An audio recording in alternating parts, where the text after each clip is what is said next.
Ya, bismillahirrahmanirrahim. Assalamualaikum warahmatullahi wabarakatuh.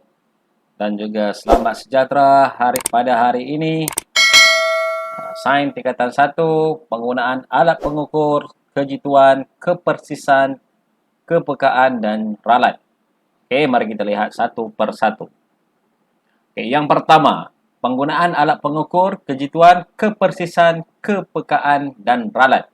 Ini adalah bahagian 1, kita akan sambung selepas pada bahagian 2 selepas kita belajar mengenai alat-alat pengukur. Okey. Apakah tujuan untuk pengukuran ya? Untuk tujuan pengukuran, alat pengukur yang berbeza diperlukan bagi mengambil data dalam suatu eksperimen. Okey, kalau kita nak ukur air, so kita kena guna alat yang betul. Kalau kita nak ukur panjang, kita kena guna alat yang betul. Okey. Kita akan belajar benda tu pada hari ini ya. Kita perlu memastikan alat pengukur yang betul untuk mengukur dengan persis dan jitu kuantiti panjang, jisim, masa, suhu dan arus elektrik. Okey, kita tengok satu persatu. Kejituan. Kejituan adalah kebolehan alat mengukur untuk mendapatkan bacaan menghampiri atau menepati nilai sebenar. Itu kejituan. Apabila kita ambil sesuatu alat pengukur tu, kita dapat mengukur dengan begitu hampir dengan nilainya. Okay. Kepersisan. Kebolehan alat pengukur memberi bacaan yang hampir sama apabila pengukuran diulang. Ini bermaksud apabila kita ambil ukuran 2 ataupun 3 kali, so kita dapat bacaan yang hampir sama. Itu masuk ke persisan. Kepekaan. Kebolehan alat pengukur mengesan perubahan kecil sesuatu kuantiti yang diukur. Ini apabila kita buat perbezaan, so kita ukur 2 kali, kita dapat perubahan yang berlaku. Okey, itu kita panggil dia kepekaan. Okay, penggunaan alat pengukur yang betul. Untuk hari ini, kita akan cuba untuk menjelaskan satu persatu mengenai alat pengukur yang ada. Yang pertama sekali adalah kita perlu mengukur panjang, menyukat jisim, mengukur masa, menyukat suhu, menyukat arus elektrik, menyukat isi padu air. So, yang pertama terlebih dahulu. Okay, mengukur panjang. Panjang adalah jarak di antara dua titik. Unit SI panjang adalah meter. Panjang juga boleh diukur dalam milimeter, sentimeter ataupun kilometer. Okey, pada gambar rajah ini kita ada measuring tape. Ini diperbuat daripada besi tu ya. Alat pengukur yang biasa orang buat rumah tu ya. Dia nak ukur panjang berapa meter dia nak buat. Rumah ke ataupun dirian bata ke, dia gunakan alat inilah.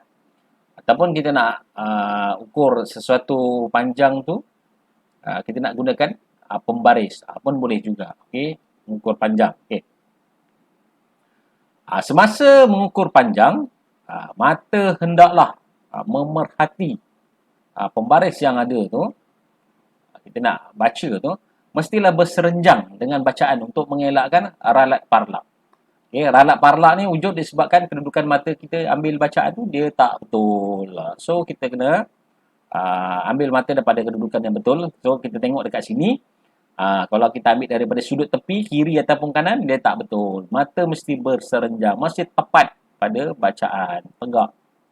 Okay, di sini. So boleh dapat bacaan yang betul lah. Kita nak mengelakkan ralat parlak. Okey, kedudukan mata juga boleh menjadi penyebab bahawa pengukuran tu dah jadi salah. Okey, itu yang pertama. Okey, yang kedua. Yang kedua adalah menyukat jisim. Jisim sesuatu objek adalah kuantiti jirim yang terkandung di dalamnya. Okey, unit SI bagi jisim adalah kilogram. Alat pengukur jisim yang digunakan pada zaman dahulu adalah dacing. Dulu dacing ni kira-kira macam penimbang lah pada zaman dahulu. So sekarang ni kita dah ada neraca tuas. Okay, ni neraca tuas. Ni neraca 3 alur. Ni neraca tuas. Ni neraca 3 alur. Okey, dia nak ukur jisim sahaja. Jisim ni tak ada dengan graviti sekali. Okey, dia nak ukur jisim sahaja, kuantiti yang ada pada sesuatu objek itu sahaja. Okay, yang seterusnya, mengukur masa. Ini mungkin pelajar-pelajar semua tahu, dia mungkin lebih mudah. Unit SI bagi masa adalah saat. Unit lain bagi masa adalah minit, jam, hari, bulan, tahun, dekad dan sebagainya. Jean Randik dapat mengukur tempoh masa dengan jitu 0.1 saat ataupun 0.2 saat. Okey, ini jitulah. Tapi kalau nak lebih hebat lagi, kita dah ada jam stopwatch. Biasa kita panggil stopwatch lah.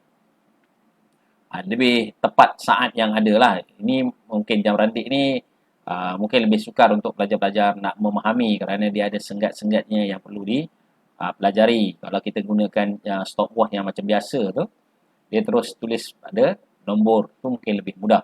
Okey, menyukat arus elektrik. Okey, menyukat arus elektrik adalah menggunakan ammeter, digunakan untuk menyukat arus elektrik dalam sesuatu litar. Okey, ini apabila kita kenakan pada litar, kita akan dapat tengok nilai arusnya lah. Naik berapa pada arus, katakan kita cek bateri ke apa ke. Nilai arusnya dapat dinyatakan di sini. Okey. Okey, yang seterusnya menyukat isu padu air. Okey. Silinder penyukat adalah salah satu alat yang digunakan untuk menyukat isu padu air. Kita biasanya kalau kita tukat menggunakan silinder penyukat ni, kita hendaklah meletakkan silinder penyukat tu di tempat yang rata dan dia punya matanya mesti berserenjang dengan skala bacaan supaya tidak berlakunya ralat parlak. Inilah. So kita tengok dekat sini yang mana yang berserenjang dengan mata lah. Yang ni kedudukannya terlampau atas daripada bacaan. So ini adalah salah.